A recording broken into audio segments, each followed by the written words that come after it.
चीज आपको पढ़ाई गई बेटे, ये चीजें सारी हमने 9th में पढ़ी थी, तो कुछ नया नहीं पढ़ रहे, बस उसमें कुछ एक्स्ट्रा ऐड करें और कुछ नया नहीं पढ़। जैसे आप मीन को लेते हैं तो मीन का यहाँ जो सेकंड नेम है ना, मीन को एवरेज भी बोला जाता है, ठीक है। जैसे मान लो बेटे मेरे पास है ना 1 3 5 है, अगर कोई मेरे से इसका मीन पूछे तो मैं सीधा सीधा डायरेक्ट क्या बताऊंगी 3। अगर मेरे पास 2 4 6 8, आपके पास 10 है, अगर मेरे से कोई इससे पूछे कि इसका मीन बताइए तो मैं बताऊंगी 6, है ना। यस दीदी। अगर बेटे मेरे से पूछे 1 3 5 7 9 10 11 12 13 और यहाँ 49, तो मैं इसका मीन क्या बताऊंगी 7। कैसे लगेगा, सबको ऐड करो और उतनी ही संख्या से डिवाइड करो। तो 3 और 1 कितना होगा 4, 4 और 5 कितना होगा 9, और 9 सब डिवाइड करेंगे ना 3 को तो कितना आ जाएगा 5 और 3 8 और 1 9 का हाफ कितना होगा बेटे 9 का 3 होगा ना 3। तो इसीलिए उसने मुझे डायरेक्ट 3 बताया। जैसे मैं इसका अगर मैं इसका मीन निकालूं तो 2 + 4 + 6 + 8 + 10 ऐसे तो लिखूंगी और डिवाइड करूं किससे 5 से, तो फिर आपके पास वैल्यू क्या आएगी 6 12 20 30 30/5, इसका मतलब 60। आप एक बात गौर कर रहे बेटे, हमेशा मिडिल मोस्ट टर्म ही आपका एवरेज या मीन आता है। इसी कारण एक बात और मैं ऐड कर दूं, mean is the purest form among every central tendency. Yes. मेरे पास अगर सेंट्रल टेंडेंसीज की बात करी जाए तो मेरे पास 4 प्रकार की सेंट्रल टेंडेंसीज होती हैं, और जो ये स्टैंडर्ड डेविएशन है वो आपके सिलेबस में नहीं है, इसलिए आपको नहीं पढ़ाया जाता। वरना जो सेंट्रल टेंडेंसी मतलब सेंट्रल टेंडेंसी जिससे आप माप सकते हैं किसी भी चीज को, ठीक है, आप डाटा सिक्योर कर सकते हैं, अरेंज कर सकते हैं, वो आपके पास कितने तरह की होती है 4 तरह की। बात समझ में आ गई। तो बेटे इस लड़के ने डायरेक्ट कैसे बता दिया, या तो इसने जोड़ा होगा 1 + 3 + 5 + 7 + 9 + 11, इतना समय इसने लगाया नहीं, फिर इसने 25 कैसे बताया चलो उसने मिडिल मोस्ट टर्म निकाल दी, ठीक है, ये तो आसान था। मैं क्वेश्चन लेती हूँ 34 35 36 और अप टू 89। अब आप 80 अब बताओ हाँ जी बता लगे वो हो गया जी 400 बताइए 88 तो लास्ट ही है भाई। आप लोगों ने इसकी मुझे बहुत आसान से बताया, मिडिल मोस्ट टर्म में 25 आएगी तो 25 बता दिया। 61 आप बताओ बेटा आपने 61 कैसे बता दिया लास्ट फर्स्ट टर्म इज। ये बच्चे बिल्कुल सही कह रहे हैं बेटे, जब भी आप एवरेज निकालेंगे ना तो आपको परेशानी नहीं होना, पहली में से आखिरी इतना लंबा करने की जरूरत ही नहीं है। First number plus last number कितना हुआ 6 और 6/2 कितना हुआ 3। First number plus last number कितना हुआ 12 12/2 कितना हुआ 6। First number plus last number मतलब 50 और उसका हाफ कितना हुआ 25। ऐसे ही first number plus last number मतलब 64 प्लस कितना होगा 88/2 2 8 और 4 12 8 और 3 11/12 61। आ गए बेटे 61 इस तरीके से बता रहे हैं। हाँ जी दीदी। आप शॉर्टकट नहीं बता रहे हैं। बात समझ में आ गई। तो बेटे मीन का एक हमारे पास नाम क्या है एवरेज है। मीन का एक नाम, मान लो इस क्लास में सारे बच्चे बैठे हैं तो मेरे से कोई पूछे इस क्लास की एवरेज स्ट्रेंथ क्या है ना बेटे, तो यहाँ पर अब अगर आप देखें अपने आप को काउंट करना शुरू करें तो ऐसे शुरू करेंगे 1 2 3 4। अब मैंने जब सुबह गिने थे तो मैंने सर आए प्रिंसिपल सर मैंने पूछा, सर ने पूछा कितने बच्चे हैं, मैंने कहा सर 34 तो मैंने बैठाए थे, उसके बाद 3 हो रहा है ना। तो अगर सर में से पूछे इस क्लास का एवरेज मतलब कितने एवरेज स्टूडेंट आए तो मतलब 37 + 1 कितना होगा 38/2 एवरेज 19 स्टूडेंट है दोनों क्लास के, है ना। ऐसे तो निकलेगा भाई दोनों क्लास के ऑन एन एवरेज 19 स्टूडेंट्स इस क्लास में बैठे हैं, ऐसे तो निकालेंगे। अब हमें इसमें क्या पढ़ना है, ये तो हमारे डेली लाइफ का है, जो ये डेली लाइफ में हम यूज करते हैं मीन को। अब आप कैसे यूज करेंगे, आपके काम की क्या चीज है, आपके पास काम की चीज है मीन का नोटेशन। मीन का नोटेशन होता है x बार, और मीन को आप कैसे निकालते हैं सम ऑफ ऑब्जर्वेशन, बिल्कुल sum of observation upon total number of observation, total number of observation. ये हमारे पास फॉर्मूला है 9th क्लास का। 9th क्लास में आपने इसी फॉर्मूले को क्या करा है अप्लाई किया है ना। पर अब इसमें नया क्या पढ़ने को है बेटे, ये जो आप पढ़ते थे ना ये पढ़ते थे 4 अनग्रुप डाटा। यस दीदी। जब आपके पास कोई स्पेशल ग्रुपिंग नहीं है अपने डाटा की, उसके लिए उसे सॉल्व करना है तो आप क्या करते थे, sum of observation upon total number of observation. But in 10th class आपको जो डाटा दिया जाएगा ना, तो वो ग्रुप डाटा दिया जाएगा। वो क्या दिया जाएगा, ग्रुप डाटा, है ना। उसके लिए आपके पास क्या है, फॉर्मूले दिए गए। ये तो सब आपने लिख लिया होगा, समझ लिया होगा ना। यस। ग्रुप डाटा, उसके लिए आपके पास 3 तरह के फॉर्मूले दिए गए हैं। पहला दिया गया है डायरेक्ट मीन मेथड। क्या दिया गया है, डायरेक्ट मीन मेथड। दूसरा दिया गया आपको स्टेप डेविएशन मेथड, ठीक है। और तीसरा दिया है एज्यूम मीन मेथड। अब वही करते मेथड। और आपके पास दूसरा है एज्यूम मीन मेथड। देखो बेटे, आपके पास है ना डायरेक्ट और आपका एज्यूम, इस बार सिलेबस में है, पर जो आपका स्टेप है वो आपका कटवाया गया है।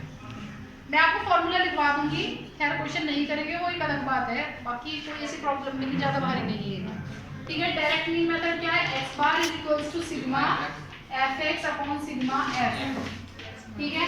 एज्यूम मीन मेथड क्या होगा, x bar is equals to a plus sigma fd upon sigma f। और ये क्या होगा, x bar is equals to a plus sigma f u upon sigma f into h। तो मैं आपको ये बता दूं ये क्या क्या चीजें हैं सारी। मतलब क्या होता है, सम।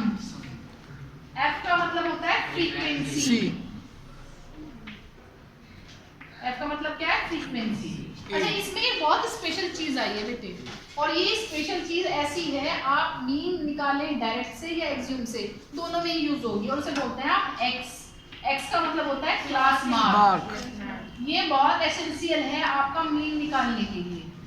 और वो कैसे निकलता है, x हमारे पास लोअर लिमिट और प्लस अपर लिमिट बाय 2। मैंने शॉर्ट में लिख दिया, आपको समझ में आ जाएगा क्या, lower limit plus upper limit by 2।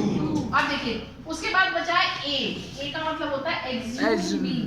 एग्ज्यूम मतलब किसी टर्म को अगर आप अपने पास से मीन मान लें तो उसे एग्ज्यूम मीन बोलते हैं। उसके बाद है आपके पास b का मतलब डेविएशन। b कैसे निकलता है, x माइनस a।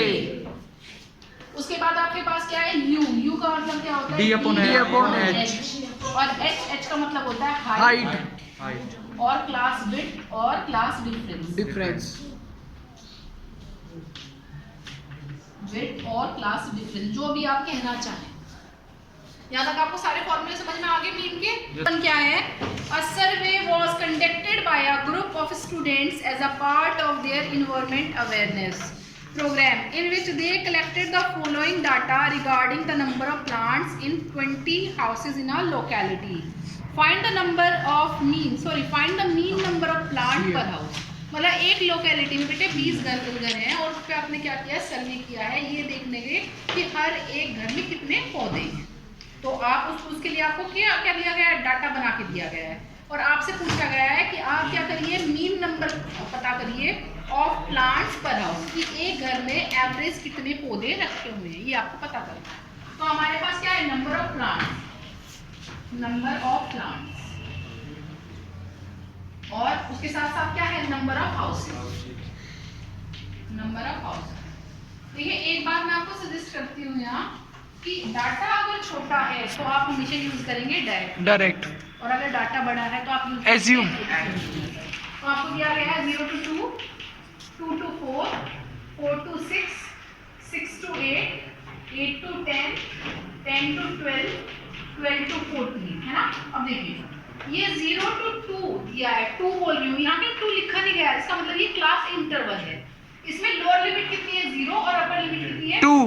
इसमें लोअर लिमिट क्या है, 2 और 4। ऐसे ही यहाँ लोअर लिमिट क्या होगी, 4, और अपर लिमिट 6। क्या होगी, 6। ऐसे ही आपके पास ये क्लास इंटरवल बनाए गए हैं। फ्रीक्वेंसी क्या है, ये आप जो नंबर ऑफ हाउसेज का मतलब है फ्रीक्वेंसी, और वो दी गई है 1 2 1 5 6 2 3। बात समझ में आई।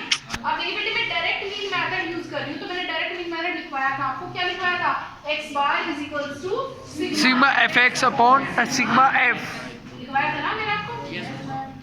तो आपके पास direct mean method direct mean method देखिए क्या है। डायरेक्ट मीन मेथड है आपके पास x bar is equals to sigma fx upon sigma f. देखिए तो ये आपके पास फ्रीक्वेंसी दी है, तो सिग्मा f का मतलब सम ऑफ फ्रीक्वेंसीज, सभी फ्रीक्वेंसीज का सम सम। इसका मतलब है सिग्मा f। तो 1 + 2 + 3 कितना हो गया बेटे आपके पास 4 + 5 9 9 + 6 कितना होगा 15 + 5 कितना होगा 20। ये सिग्मा f आ गया। सिग्मा f का मतलब है सम ऑफ फ्रीक्वेंसी। आप देखो ये मेरे पास f है बेटे, ये मेरे पास नंबर ऑफ प्लांट्स, इसका मतलब क्लास इंटरवल है। क्या है ये क्लास इंटरवल। तो अगर मैं अपने फॉर्मूले पे ध्यान दूं तो मेरे पास सिग्मा f आ चुका, मेरे पास X। किसकी जरूरत है X की। और x मैंने आपको अभी बताया था, x का मतलब होता है क्लास मार्क, और क्लास मार्क निकलता है lower limit plus upper limit upon 2 तो यहाँ लोअर लिमिट क्या है 0 और अपर लिमिट 2 दोनों को ऐड करा 2 2 से 2 को डिवाइड 1 2 + 4 3 4 6 6 का हाफ 3 4 + 6 10 5 6 + 8 4 7 ऐसे ही क्या होगा 8 और 13। पता चला जो वहां बैठ के देख की मल्टीप्लाई f और x की क्या करेंगे आपस में मल्टीप्लाई तो 1 की मल्टीप्लाई 1 में की 1 2 3 जा 6 5 1 जा 5 5 7 जा 35 6 9 जा 54 11 2 जा 22 3 मल्टीप्लाई बाय 30 मतलब 39। fx की मल्टीप्लाई हो चुकी, अब हम इसका क्या निकालेंगे सिग्मा। सिग्मा मतलब सम ऑफ किसका fx, f और x की मल्टीप्लाई का ये सम है। बात समझ में आ गई। ऐड 162 आ गया आपके पास इन सभी का सम। f और x की मल्टीप्लाई का सम कितना आया है 162। अब हम फॉर्मूला लगाएंगे x bar is equal to sigma fx का मतलब 162, सिग्मा f का मतलब 20।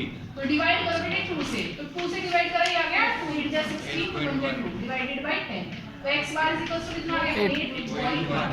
ये आपके पास मीन वैल्यू आ गई किसकी नंबर ऑफ प्लांट्स इन पर हाउस।